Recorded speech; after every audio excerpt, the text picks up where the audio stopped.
Welcome to another edition of Josh's Rookie Reef Tank channel. I previously posted a video on feeding my Goniopora. I had an idea to take a 2-liter bottle, cut the bottom off, poke a hole in the cap, and feed Goniopora food to the Goniopora using a syringe. That way the 2-liter bottle would stop the flow of the water around it without me having to shut off my whole tank, and prevented other creatures in the tank from eating all the food. So that was posted yesterday, and after posting the video, it's my first time feeding the Goniopora that way. After posting my video, I came up with an adaptation to the same feeding method, because what I did yesterday was I did not have this tube on there and I had the hole in my cap. So I would sink the 2-liter, put the cap back on, and then directly inject the food through the cap using this right here. So I found it to be a bit difficult holding it, making sure the flow didn't knock my 2-liter over, and then getting my food, refilling my food, and putting it in here. So I adapted the idea last night. I came up with this. I used a piece of tube from my water filtration system in the basement, some leftover tube I had, and just glued it directly in the hole.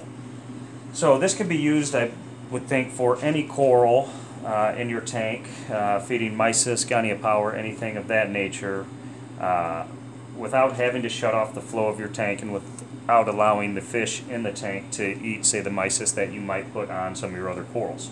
So what I did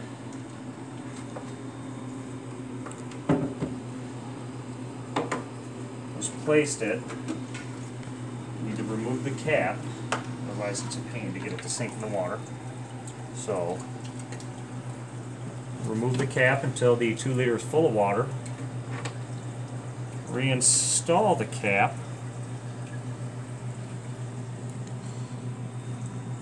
Place it directly over the Goniopora or any coral that you wish to feed.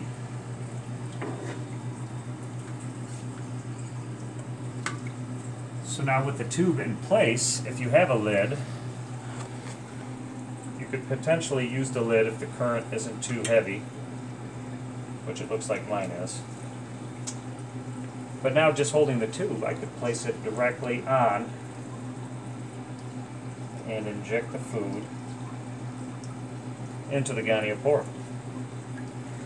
I've also made another one, because as you see I have a smaller Goniopora in the center of my tank that I believe the 2-liter would be too difficult to squeeze over top.